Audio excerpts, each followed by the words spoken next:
Ever stop and think about how the stuff you buy actually gets to you? I mean, a huge part of the global economy, all that stuff, it's all humming along because millions of tons of goods are crossing our oceans every single day. But what really makes that possible? It's not just the giant chips. No. It's an invisible legal system refined over centuries that manages incredible risk. Okay, let's get into it. So let's just ask the big question right up front. How does it actually work? How can companies confidently send, everything from sneakers to soybeans across thousands of miles of open water? The scale of it, the money, the risk, it's absolutely mind-boggling. But the answer is surprisingly simple and kind of elegant. And it all boils down to this one really powerful legal idea, the contract of affreightment. This right here, this is the hero of our story today.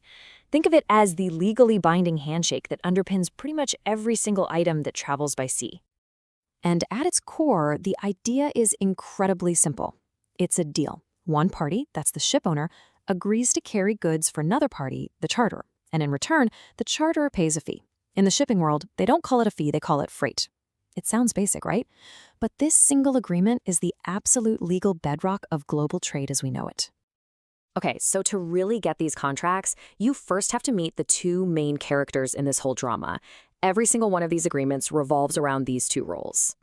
So on one side, you've got the ship owner. Their job? Pretty straightforward. Provide a ship that is safe and fit for the journey. The law has a great word for this, seaworthy. And then, get the goods where they're supposed to go. And on the other side is the charterer. They're the customer, the one hiring the ship. Their main gigs are to pay for the service and to pick ports for loading and unloading that are actually safe for the vessel. It's a partnership, really, built on these core promises to each other. All right, so we know the players, now let's look at the playbook. How do you actually go about hiring a ship? Well, it turns out there isn't just one way to do it. There are three main flavors of this contract, and honestly, the easiest way to think about them is to imagine renting a car. Yeah, no joke. The logic is almost exactly the same. It's just, on a slightly bigger scale. We're talking about a multi-million-dollar ocean crossing vessel. So are you just taking a quick trip, renting for the week, or are you leasing it long-term? Let's break that down. First up, we have the voyage charter. This is your taxi ride. It's simple. You need to get a specific pile of stuff from port A to port B. That's it. The ship owner handles everything, the crew, the fuel, all the navigation. You just pay the fare, the freight, for that one single journey. It's clean, simple, and direct. Next, there's the time charter. Now, this is more like renting a car for a week or a month. You hire the ship for a fixed amount of time, and you get to decide where it goes, within certain limits, of course. Here's the key difference. You pay for the fuel, just like you'd fill up a rental car, but the owner still provides the driver, or in this case, the crew, and they take care of all the ship's maintenance. This gives the charterer way more flexibility. And finally, we have the bareboat charter. This is the whole shebang. It's the long-term lease. You are literally just getting the bare boat, and everything else is on you. We're talking hiring your own crew, buying all the fuel, handling maintenance, getting insurance. For all intents and purposes, you become the temporary owner of that ship.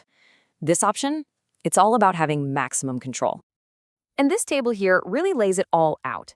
You can just see the control and the responsibility sliding from the ship owner over to the charterer as you go down the list.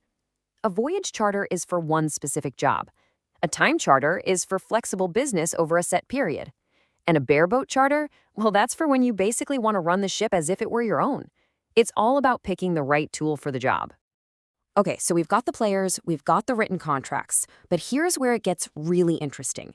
Some of the most important rules in shipping aren't actually written down in the contract at all.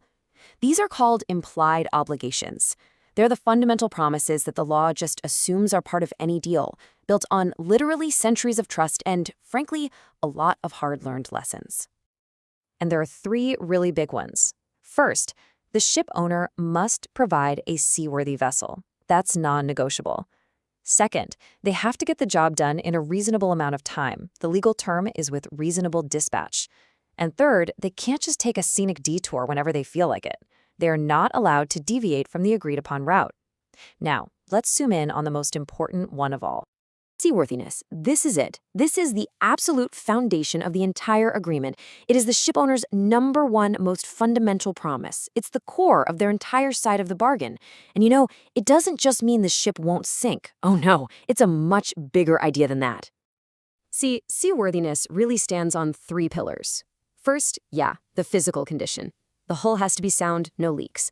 Second, the ship has to be cargo-worthy. That means the storage areas, the holds, have to be clean and safe for whatever specific thing it's carrying. You can't put food in a rusty, oily hold, right?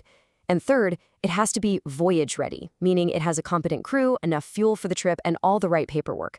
A failure in any one of these can make the ship legally unseaworthy. So how does a court decide if a ship was seaworthy or not? Well, for over a century, they've used this classic question from an old case. It's called the prudent owner test, and it's just brilliant in its simplicity. They just ask, if a sensible, careful owner knew about this problem, would they have fixed it before sending the ship out to sea? If the answer is yes, then guess what? The ship was unseaworthy. It's such a simple but incredibly powerful way to judge a really complex situation. All right, let's shift gears and talk about something everybody in business understands. Time is money. Well, in the world of shipping, this is true on a massive, massive scale. A single day's delay for a big container ship can cost tens, even hundreds of thousands of dollars. So the contracts need a system to manage the clock. And that system starts with a concept called lay time.